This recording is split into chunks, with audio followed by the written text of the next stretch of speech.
दोस्तों, हमारी जिंदगी में कई बार हम खुद को एक मुश्किल घड़ी में पाते हैं। कई बार हमें बड़े फैसले लेने पड़ते हैं, लेकिन हमें यह नहीं पता होता कि वो सही है या गलत। क्या उस फैसले का परिणाम हमारे जीवन में खुशियां लाएगा या मुसीबत। लेकिन कई बार हमारे पास सही निर्णय लेने की सुझाव नहीं होते और हम जल्दबाजी में फैसला कर लेते हैं, और उन फैसलों की वजह से हमारी जिंदगी सुखमयी हो सकती है या फिर हमारी जिंदगी नरक से भी बढ़कर हो सकती है। इसलिए सही फैसला लेने की क्षमता हमारे जीवन में सफलता हासिल करने के लिए आवश्यक है। तो चलिए आज की इस बोध कहानी के माध्यम से जानते हैं कि जीवन में सही फैसले कैसे लिए जाएं, और यह भी कि सही निर्णय लेने के तरीका कौन सा है। तो बिना किसी देरी के कहानी शुरू करते हैं। दोस्तों, कई साल पहले की बात है। एक छोटे से राज्य में एक बौद्ध भिक्षु निवास कर रहे थे, जिन्हें सभी जगहों पर उनके ज्ञान के बड़े चर्चे थे। वह बौद्ध भिक्षु बहुत ज्ञानी थे। उनके पास लोग बहुत दूर दूर से आते थे ताकि वे उनसे अपनी समस्याओं का समाधान प्राप्त कर सकें। उनके पास कोई भी कैसी भी समस्या लेकर क्यों ना आए, वह समस्या का समाधान अवश्य करते थे। जब भी वह किसी की समस्या सुनते तो उस समस्या को बड़े ही ध्यान से सुनते समझते, उसमें लीन हो जाते और उसके बाद कुछ देर के लिए वह आंखें बंद करते और समस्या के बारे में अच्छे से सोच विचार करते और उसके बाद उसका समाधान देते। ऐसे में कोई भी व्यक्ति उनके बारे में केवल एक ही बात सोचता था, शायद इन साधु के पास कोई ऐसी चमत्कारिक शक्तियां हैं जिससे ये समाधान पूछते हैं और उसके बाद हमें वह समाधान बताते हैं। एक बार एक युवक ने उन महाराज से यह पूछ भी लिया। उस शिष्य ने पूछा, क्या आपके पास ऐसी कोई चमत्कारी शक्तियां हैं जिसके कारण आप हमारी समस्याओं का समाधान करते हैं, या आपके पास ऐसी कोई दिव्य दृष्टि है जिससे आप हमारी समस्याओं का समाधान खोज पाते हैं। उस युवक की यह बात सुनकर वह साधु जोर जोर से हंसने लगे, लेकिन उन्होंने उस युवक की बात का कोई जवाब नहीं दिया। उसके कुछ ही दिनों बाद उस राज्य में एक बड़ी अजीब सी घटना घटी। उस राज्य में एक बुढ़िया औरत रहा करती थी, जो अपने पूरे घर में अकेले ही रहती थी। उसका कोई न था। उस राज्य से होकर 4 मित्र अपने घर की ओर जा रहे थे। वे लोग दूसरे नगर में काम करके पैसा इकट्ठा करके अपने गांव की ओर जा रहे थे। यह बात बहुत पुराने जमाने की है, जब यातायात के साधन न हुआ करते थे, इसलिए वे लोग पैदल ही यात्रा किया करते थे। इसी कारण वे चारों मित्र अपने अपने धन को इकट्ठा करके अपने गांव की ओर प्रस्थान कर रहे थे। उन चारों ने अपना अपना धन एक छोटी सी पोटली में रखा था और उसी पोटली में उन सबकी सारी कमाई थी। तभी उन चारों मित्रों में से एक मित्र कहता है, मित्रों, इस तरह से यदि हम अपना धन अलग अलग रखेंगे तो इससे हमारा धन चोरी हो सकता है। क्यों ना हम अपना सारा धन एक ही पोटली में रख दे, जिससे हम सब इस पर ध्यान भी दे सकेंगे और हमारा धन सुरक्षित भी हो जाएगा। और जब हम अपने गांव पहुंच जाएंगे तो हम वहां पर अपना अपना हिस्सा इसमें से ले लेंगे। उन तीनों मित्रों ने उस युवक की बात मान ली और वे सभी मिलकर अपना धन एक ही पोटली में रख देते हैं और वे सभी मिलकर अपने गांव की ओर आगे बढ़ते हैं। चलते चलते काफी समय बीत चुका था और अब रात्रि होने वाली थी। तभी आगे चलकर रास्ते में उन्हें एक घर दिखाई दिया, जहां पर एक बूढ़ी औरत रहा करती थी। रात्रि का समय भी हो चुका था और उन चारों मित्रों को रात रुकने के लिए कोई न कोई जगह की आवश्यकता भी थी। ऐसे में उन चारों ने मिलकर यह योजना बनाई कि वे लोग आज रात इसी घर में ठहरेंगे। इसलिए वे चारों लोग उस घर की ओर आगे बढ़ते हैं। उस घर का दरवाजा खटखटाते हैं।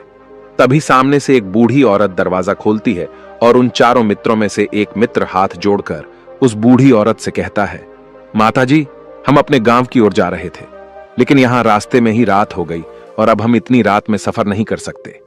इसलिए हमारी आपसे विनती है कि हम आपके यहां पर एक रात रुकना चाहते हैं। कल सुबह होते ही हम यहां से चले जाएंगे।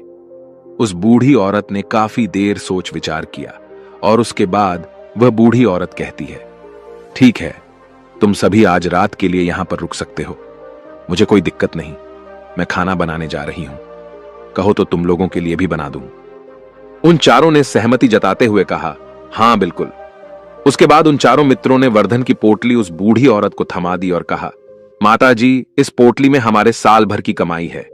हम चारों ने अब तक का अपना सारा कमाया हुआ धन इसी पोटली में रखा है और अब हम इसे आपको सौंपते हैं, क्योंकि यह हम चारों से ज्यादा आपके पास सुरक्षित होगा। हम बस इतना चाहते हैं कि यदि हम चारों में से कोई एक व्यक्ति से लेने आए तो आप इस पोटली को उसे मत देना, जब तक कि हम चारों एक साथ इस पोटली को लेने ना आए। तभी वह बूढ़ी औरत कहती है, ठीक है बेटा, यदि तुम चारों एक साथ आओगे तभी मैं इस पोटली को आपको सौंपेंगी। और वैसे भी आप लोग तो सुबह यहां से चले जाने वाले हैं, मैं आपको सुबह ही यह पोटली थमा दूंगी। वह धन की पोटली उस बूढ़ी औरत को थमाकर चारों मित्र निश्चिंत हो जाते हैं कि अब उनका धन सुरक्षित है, और वे लोग खाना खाकर सो जाते हैं। अगली सुबह जब वह चारों उठते हैं तो सभी लोग अपनी आगे की यात्रा के लिए तैयारियां शुरू कर देते हैं। उन चारों नौजवानों में से एक नौजवान थोड़ा सा बदमाश था।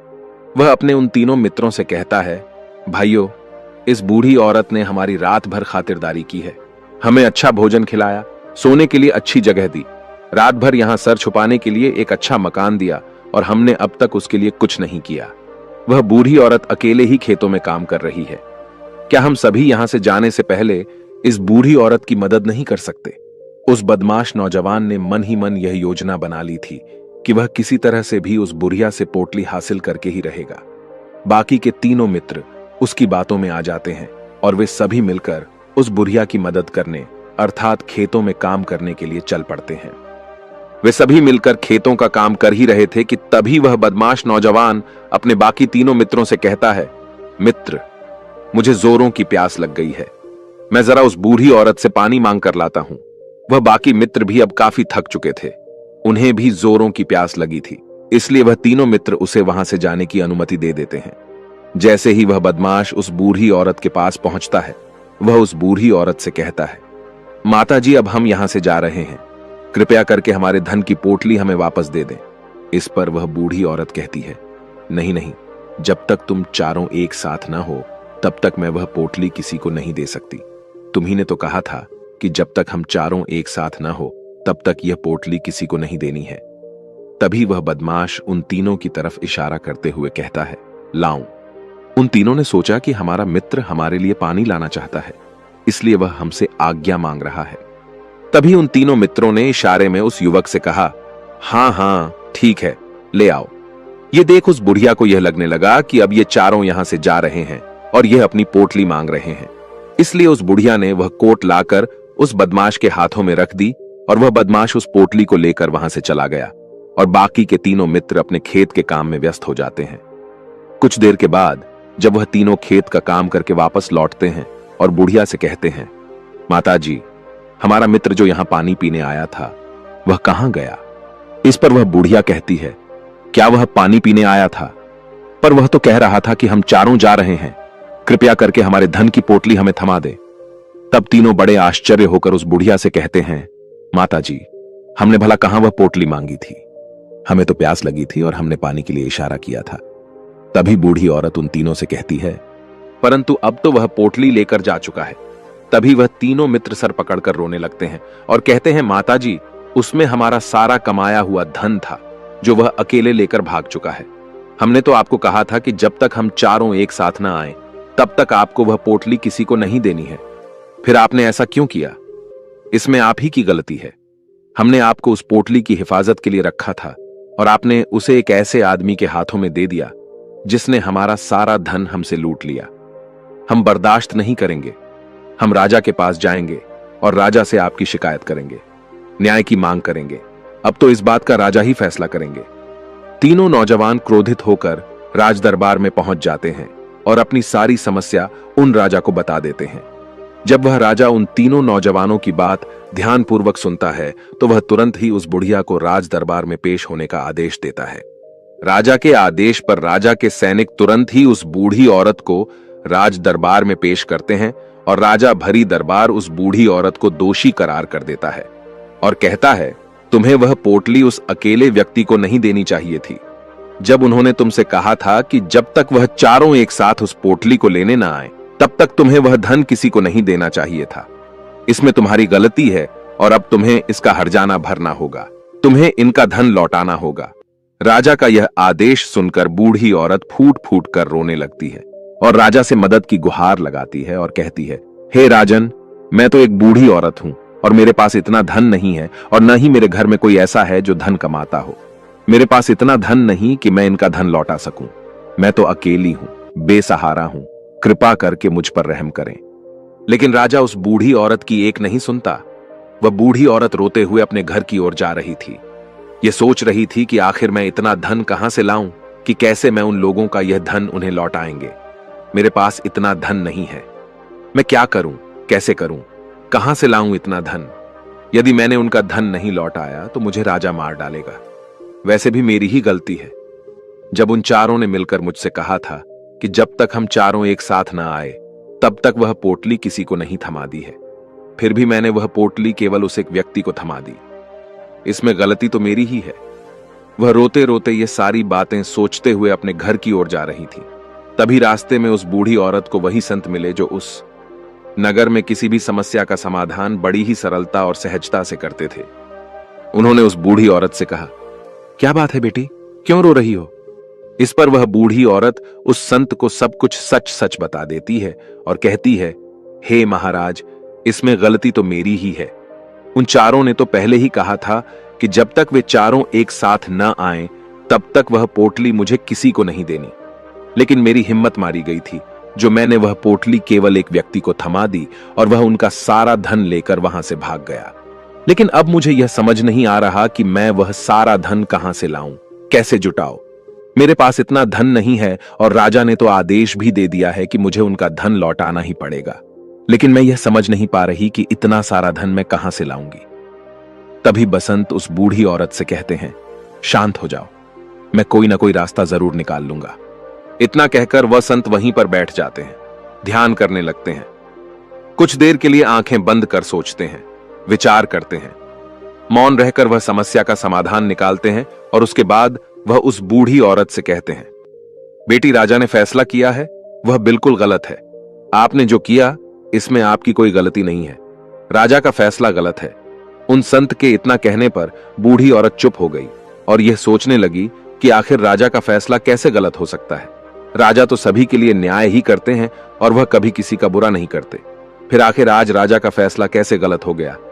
उन संत और उस बुढ़िया की बात आसपास के खड़े लोग सभी लोग सुन रहे थे और वे लोग भी बड़े अचरज में थे, क्योंकि राजा का फैसला कैसे गलत हो सकता है। राजा ने तो बिल्कुल सही फैसला लिया है। इस बूढ़ी औरत ने ही गलती की है। उन चारों का धन केवल एक ही को थमा दिया। ऐसे में इस बुढ़िया को उनका धन तो लौटाना ही चाहिए। राजा ने गलत फैसला कहां किया है?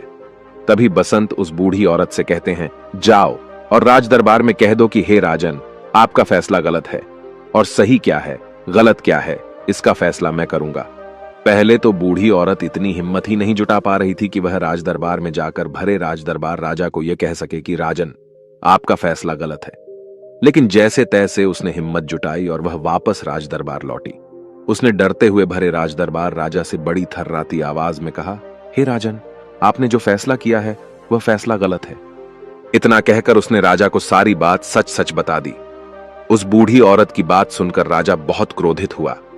राजा ने उस बूढ़ी औरत से कहा, कौन है वह संत जिसने मेरे फैसले को गलत बताया है? क्या उन्हें नहीं लगता कि मैंने सही निर्णय लिया है?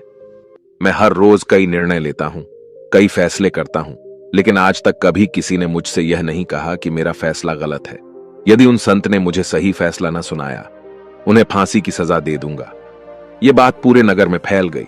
सभी लोग यह जानने के लिए हैरान थे कि आखिर वह साधु ऐसा कौन सा फैसला सुनाने वाले हैं जो राजा से भी उचित होगा, जिसमें सबके लिए न्याय होगा। राजा ने अपने सैनिकों को तुरंत ही आदेश दिया कि जाओ और संत को राज दरबार में लाओ। राजा की आज्ञा के अनुसार वे सैनिक तुरंत ही उन संत को लेने के लिए निकल पड़े। वे लोग कुछ ही देर बाद उन संत को लेकर राज दरबार पहुंचे। राज दरबार में सभी लोग उपस्थित थे और सभी लोग उन संत के फैसले का इंतजार कर रहे थे। उन संत को देखकर राजा कहता है, महाराज, आपको ऐसा क्यों लगता है कि हमने जो फैसला किया है वह गलत है? इस बुढ़िया ने यह वादा किया था कि वह चारों लोगों को एक साथ ही वह पोटली थमाई गई। फिर आखिर उसने अपना वादा क्यों तोड़ा? इसने यह गलती क्यों की कि इसने केवल एक ही को पोटली थमा दी और वह उनका सारा धन लेकर यहां से भाग गया? तो क्या इसमें इसकी गलती नहीं है? क्या इसे इनका धन नहीं लौटाना चाहिए? इस पर वह साधु बड़ी विनम्रता से राजा से कहते हैं, हे राजन, यह आपका फैसला था, लेकिन मैं आपसे कुछ कहना चाहता हूं। इस पर राजा कहता है, ठीक है, कहिए, आप क्या कहना चाहते हैं? इस पर वह साधु बड़ी विनम्रता से राजा से कहता है, हे राजन, जैसा कि वादा किया गया था कि पोटली एक साथ उन चारों को ही दी जाएगी, तो अभी तो यह केवल 3 है। चौथा कहां है? तो इनसे कहिए कि यह लोग यहां से वापस जाएं और अपने उस चौथे मित्र को यहां लेकर आएं, तभी इनका धन वापस किया जाएगा। और वादा भी ऐसा ही किया गया था कि जब तक चारों लोग एक साथ न हो तब तक उनका धन उन्हें नहीं लौटाया जाएगा। और यदि यह बूढ़ी औरत इन तीनों को धन लौटा देती है तो यह बूढ़ी औरत अपना वादा तोड़ देगी और यह सही नहीं है। इसलिए यदि आप चाहते हैं कि इनका धन लौटाया जाए तो पहले इनसे कहिए कि ये लोग जाएं और अपने उस चौथे मित्र को यहां पर वापस ले आएं। उस राज दरबार में हर कोई इस बात को सुनकर बहुत खुश हुआ। सभी ने उन संत की बहुत तारीफ की। राजा भी उन संत के इस फैसले से पूरी तरह से सहमत था। राजा तुरंत ही उन संत के सामने सिर झुका लेता है और हाथ जोड़कर उनसे कहता है, हे महाराज, आपका यह फैसला इतना सही कैसे हो सकता है? आखिरी बात मेरे दिमाग में आई क्यों नहीं? मैंने इस बात को इस तरह से सोचा क्यों नहीं? तभी वह साधु उस राजा से कहते हैं, हे राजन, आपके पास और भी काम होते हैं। आप दिन भर व्यस्त रहते हैं और आपको जल्दीबाजी में फैसले लेने पड़ते हैं। आपने इस मामले को सुना समझा, लेकिन इसे देखने में आप गलती कर गए। इसे आपने केवल ऊपरी तौर पर देखा। आपने इसकी गहराई तक जाने का प्रयास तक नहीं किया। यदि आपने इस मामले की गहराई को देखा होता, समझा होता, तो आप भी इसी नतीजे पर आते। जब तक हम किसी मामले की गहराई तक नहीं जाते तब तक हम उसका सही समाधान नहीं निकाल सकते। लेकिन हम में से अधिकांश लोग तो अपने फैसले केवल जल्दीबाजी में लेना चाहते हैं, भले ही वह मामला कितना भी गंभीर क्यों ना हो। हमें तो बस अपना हक चाहिए, हमारा नाम होना चाहिए, भले ही फैसला हमारे लिए आगे चलकर हमारे लिए नुकसानदायी क्यों ना हो। लेकिन हम तो उस मामले की गहराई तक जाने के लिए सोचते तक नहीं। तभी वह राजा उन संत से कहता है, हे महाराज, क्या आपके पास कोई दिव्य शक्तियां हैं? क्या आपके पास ऐसी कोई चमत्कारिक शक्ति है जिसे आप सवाल करते हैं और बदले में वह आपको जवाब देती है, जिस कारण आप सटीक और सही समाधान बता पाते हैं? राजा की यह बात सुनकर वसंत मुस्कुराने लगे और राजा से कहते हैं, हे राजन, यह सवाल मुझसे कई लोगों ने पूछा है और मैंने कभी किसी का कोई जवाब नहीं दिया। लेकिन आप इस राज्य के राजा हैं, इसलिए मैं आपके इस प्रश्न का उत्तर देता हूं। आप में से कई लोगों को यहां ऐसा लगता है कि मेरे पास कोई ऐसी शक्तियां हैं जिससे मैं बात कर सकता हूं, जिससे मैं कोई भी समस्या का समाधान पा सकता हूं। लेकिन मैं आप लोगों को एक बात सच सच बता देता हूं, मेरे पास ऐसी कोई शक्तियां नहीं हैं। मैं तो केवल हर मामले की गहराई तक सोचता हूं, उस बात पर विचार करता हूं, और जब मैं विचार करता हूं तो मेरे सामने कई सारे समाधान आते हैं, और जो समाधान मेरे सामने आते हैं मैं उन पर भी विचार करता हूं, उनके बारे में भी गहराई तक जाता हूं। और जब मुझे लगता है कि इस समस्या का समाधान यही होना चाहिए, तभी मैं समाधान उस व्यक्ति को देता हूं ताकि वह अपनी समस्या का समाधान कर सके। अब आप ही सोचिए, आप जल्दीबाजी में यह फैसला लेकर इस बुढ़िया का जीवन पूरी तरह से बर्बाद कर देते। हमारा पूरा जीवन केवल एक फैसले पर निर्भर करता है। यदि वह फैसला सही हुआ तो हमारा जीवन अच्छा बन जाएगा, और यदि वह फैसला गलत निकला तो हमारा जीवन नर्क से भी बदतर हो सकता है। इसलिए यदि आप सही और सटीक फैसला लेना चाहते हैं तो आपको मौन रहना सीखना पड़ेगा। मौन रहकर उस पर विचार करना सीखना होगा, क्योंकि हमारे फैसले ही हमारा भविष्य तय करते हैं, हमारी जिंदगी का अगला पड़ाव तय करते हैं। फिर चाहे वह फैसले छोटे हों या बड़े, वे ही हमारी जिंदगी को निर्धारित करते हैं। इसलिए सबसे पहले हमें सही फैसले लेने के लिए मौन रहना सीखना आवश्यक है, उन पर विचार करना आवश्यक है। और जब आप ऐसा करते हैं तो आपके सामने एक ही समस्या के कई सारे समाधान निकल कर आते हैं, और जब आप उन पर गौर करेंगे तो आपको यह समझ में आएगा कि उन फैसलों का समाधान कैसा होना चाहिए, कि समाधान से आपको क्या फायदा होगा और क्या नुकसान होगा। या उस समाधान पर सोच और विचार करने पर ही आप उसे समझ सकते हैं, और तभी आप यह निर्णय भी ले सकते हैं कि क्या यह समाधान उचित रहेगा या नहीं। और यह सब संभव हो सकता है यदि हम कम बोलना शुरू करें।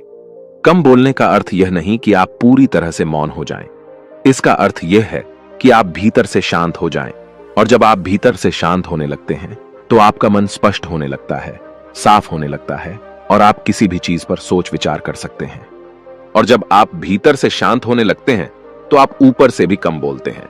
और जब आप धीरे धीरे कम बोलने के आदी हो जाते हैं तो आप साफ और स्पष्ट तौर पर सोच और समझ पाते हैं। आपके विचारों में शुद्धता आ जाती है, जिससे आपको यह साफ और स्पष्ट देखने को मिल जाता है कि कौन सा फैसला सही होगा और कौन सा फैसला गलत होगा। आपको उस परिस्थिति में क्या करना चाहिए और क्या नहीं करना चाहिए। लेकिन हम में से अधिकांश लोग अपने आप को सही साबित करने के लिए, अपने आप को ऊंचा साबित करने के लिए अत्यधिक बोलते हैं, और इतना बोलते हैं कि हर कोई उनकी बातों को गंभीरता से नहीं लेता।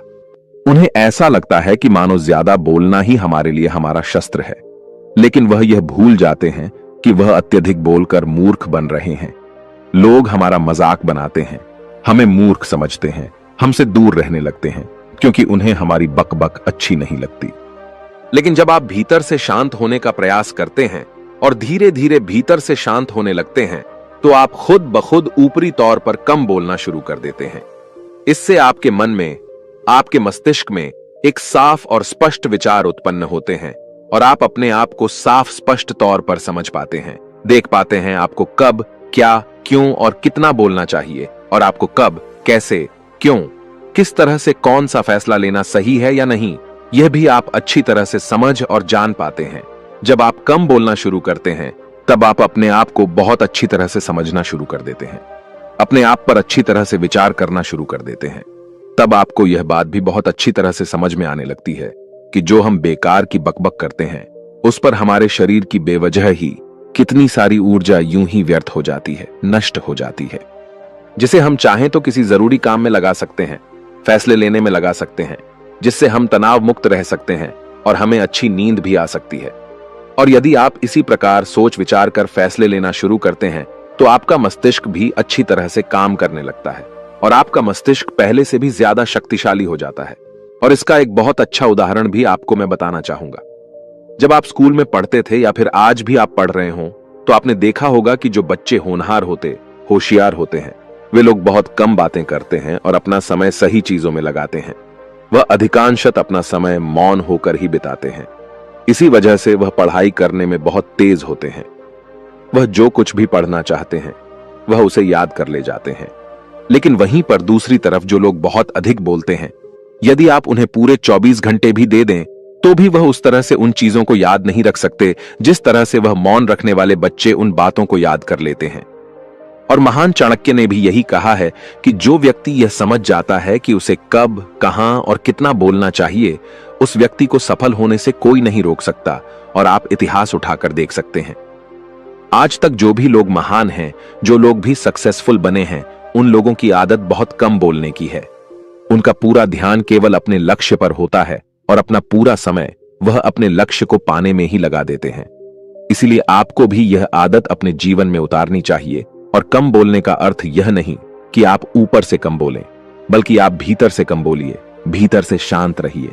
यदि आप रोज इसका अभ्यास करते हैं, तो केवल कुछ दिनों में ही इससे होने वाले लाभ आपको आपके सामने नजर आने लगेंगे। लेकिन वहीं पर दूसरी तरफ जो लोग बहुत अधिक बोलते हैं, यदि आप उन्हें पूरे 24 घंटे भी दे दें, तो भी वह उस तरह से उन चीजों को याद नहीं रख सकते जिस तरह से वह मौन रखने वाले बच्चे उन बातों को याद कर लेते हैं।